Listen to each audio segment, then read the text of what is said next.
Donc moi aujourd'hui, je vais vous présenter donc une ressource dont Lauriane vient de parler, qui a récemment été ouverte, et il s'agit donc du guide d'initiation au SNDS. Tout d'abord, quelques rappels sur le SNDS pour ceux qui ne seraient pas avertis. Donc, la base principale du SNDS est composée principalement de trois grandes bases de données préexistantes. On a donc le PMSI, donc tout ce qui est données hospitalières consolidées par la TIH. On a les données du DCR, donc c'est tout ce qui est remboursement de soins de ville par l'assurance maladie. Et on a aussi donc les données des causes médicales de décès. Et l'ensemble est donc regroupé, pseudonymisé, chaîné entre eux au sein de la CNAM pour former cette base principale du SNDS. C'est une base assez unique au monde puisqu'elle couvre la quasi-exhaustivité de la population française de par la sécurité sociale universelle. Et par ailleurs, on a un historique quand même assez conséquent jusqu'à 2006 pour un certain nombre de données. Toutes ces données vont bien sûr du coup permettre de reconstruire le parcours de soins des patients, que ce soit en ville ou à l'hôpital. Ces données servent, en tout cas une partie d'entre elles, à la base pour gérer tout ce qui est remboursement et gestion financière de l'assurance maladie. Et par conséquent, leur réutilisation dans le cadre de la recherche en santé peut s'avérer complexe, notamment du fait qu'elle contient un très grand nombre de tables et un très grand nombre de variables. Et par ailleurs, le schéma relationnel des données est assez compliqué également. Donc, fort de ces constats, en fait, pardon, on a remarqué du coup que c'était assez compliqué pour les nouveaux utilisateurs de ces données-là de s'y retrouver, par où commencer, où trouver les bonnes informations, etc. Bien qu'il y ait des très nombreuses ressources qui existent, comme Lauriane l'a notamment détaillé, il y a beaucoup de partenaires qui ont travaillé sur des documentations, etc. Mais elles sont plus ou moins éparpillées et par ailleurs, elles s'adressent aussi à des publics à la fois experts et novices dans certains cas.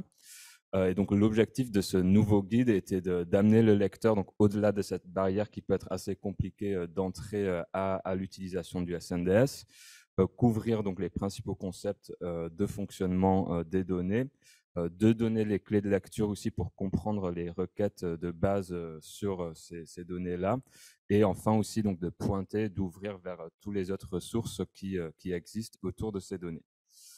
Dans ce cadre-là, donc la HDH a passé un marché avec la société EVA qui a essentiellement donc travaillé sur la production de ce guide-là, qui a notamment repris un certain nombre d'informations de la documentation SNS en ligne ou des ressources mises à disposition par des partenaires et bien sûr aussi des informations, de l'expertise qui provenait de chez eux en interne.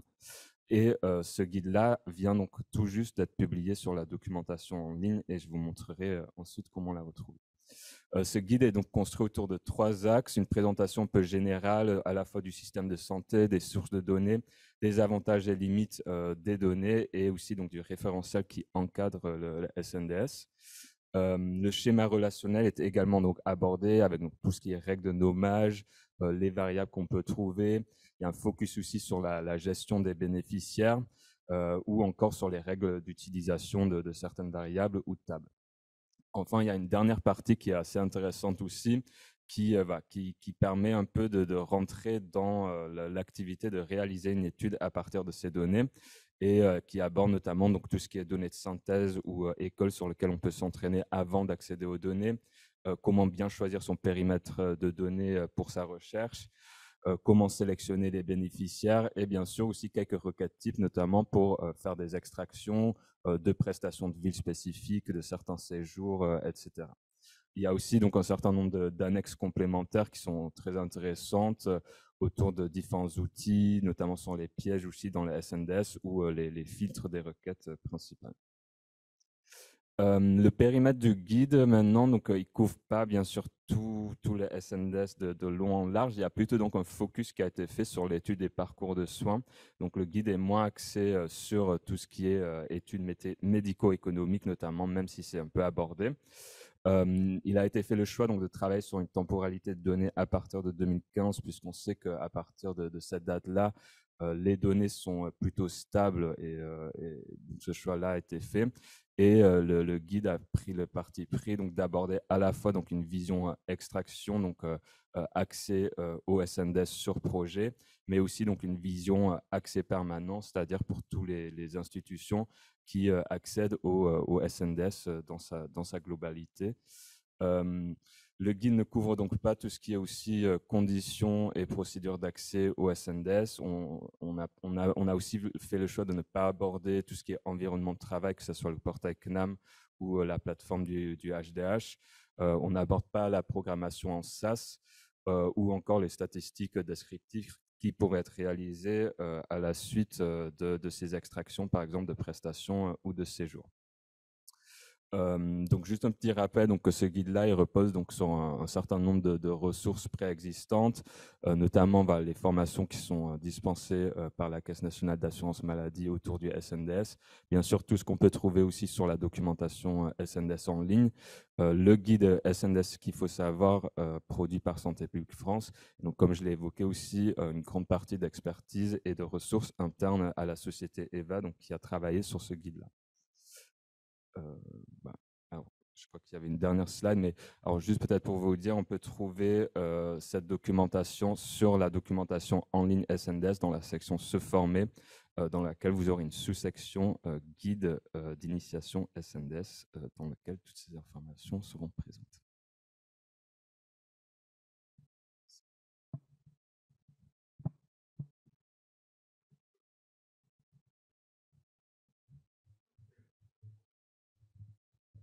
Merci Grégoire Ray, INSERM. J'avais une question sur les modalités d'évolution de ce guide, si d'aventure on devait l'enrichir, pointer des erreurs ou des manques. Oui, tout à fait. On est tout à fait preneur effectivement de vos retours. J'en ai pas forcément parlé, mais effectivement, comme c'est le cas actuellement sur la documentation en ligne, de faire des suggestions d'amélioration, voire d'éditer certains paragraphes, etc. Et la HDH, bien sûr, prendra en compte les retours qui sont faits sur ce guide-là par la suite. Alors, actuellement, c'est un fonctionnement qui marche par guide avec des issues, mais ça a vocation à évoluer. Mais sinon, vous pouvez aussi pointer les erreurs sur le forum. C'est peut-être plus simple, on va dire, que passer par GitLab et après, on pourra voir comment prendre en compte ces modifications. Et n'hésitez pas à nous dire si aussi vous voyez des erreurs de mise en forme dans ce guide, parce qu'on a fait ça lundi et mardi. Donc, c'est pas impossible que de temps en temps, il y ait des erreurs de mise en forme. Donc, il ne faut pas hésiter à nous remonter le moins de problèmes. Une petite question supplémentaire qui pourrait être intéressante dans un guide comme celui-ci, c'est le nettoyage initial des données.